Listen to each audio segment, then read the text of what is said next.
నమస్తే అన్న, అందరికీ నమస్కారం. కువైట్లో హాస్పిటల్స్కు వెళ్ళే వారికి ముఖ్య గమనిక. కువైట్లోని ప్రభుత్వ ఆసుపత్రులు, ప్రత్యేక చికిత్సా కేంద్రాలలో చికిత్స పొందుతూ ఉన్న రోగులను సందర్శించేందుకు ఆరోగ్య మంత్రిత్వ శాఖ కొత్త మార్గదర్శకాలను జారీ చేసింది. కువైట్లోని కువైటీ పౌరులు, ప్రవాసులు ఈ యొక్క విషయాన్ని గమనించండి. అలాగే ఈ మేరకు కువైట్ ఆరోగ్య మంత్రిత్వ శాఖ under secretary Sheikh doctor Salman Khalifa Al Sabah గారు కొత్త ఉత్తర్వులను విడుదల చేశారు.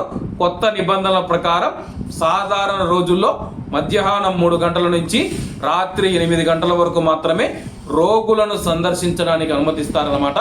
ఒకవేళ మనకు సంబంధించిన బంధువులు కావచ్చు, స్నేహితులు కావచ్చు, హాస్పిటల్లో ఉండి ట్రీట్మెంట్ పొందుతూ ఉంటే అటువంటి రోగులను వెళ్ళి వారి యొక్క బాగోగుల గురించి మీరు తెలుసుకునేదానికి 3 గంటల నుంచి రాత్రి 8 గంటల వరకు రోగులను సందర్శించడానికి అనుమతినిస్తామని చెప్పేసి అధికారులు తెలియజేశారు.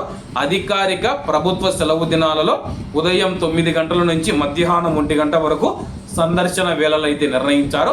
ఒకవేళ కువైట్లో ఏదైనా ప్రభుత్వానికి సంబంధించిన సెలవులు అధికారికంగా ఉంటే ఉదయం 9 నుంచి మధ్యాహ్నం 1 గంట వరకు అయితే సందర్శకులు అనుమతినిస్తారు.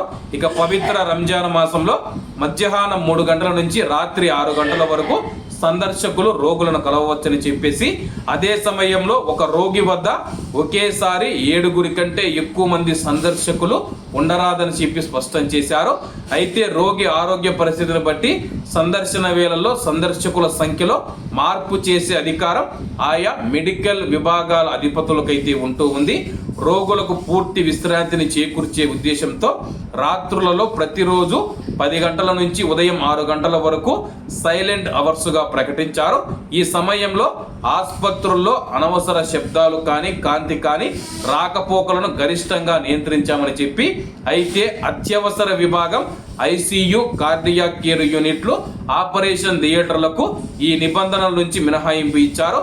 అలాగే రోగులకు అవసరమైన చికిత్స అందించడం, పర్యవేక్షించడం, మందులు ఇవ్వడం వంటివి జరుగుతాయని చెప్పేసి, అత్యవసర సమయాలలో వైద్యులు, నర్సులు విధులకు ఎటువంటి ఆంక్షలు ఉండవని చెప్పేసి, అలాగే సైలెంట్ అవర్స్లో మనం చూసుకుంటే ఆరోగ్య సిబ్బంది తక్కువ శబ్దంతో మాట్లాడాలని, ఫోన్లు, అలారాలు, వైద్య పరికరాలు శబ్దాలను వీలైనంత వరకు తగ్గించాలని చెప్పి అధికారులు సూచించారనమాట.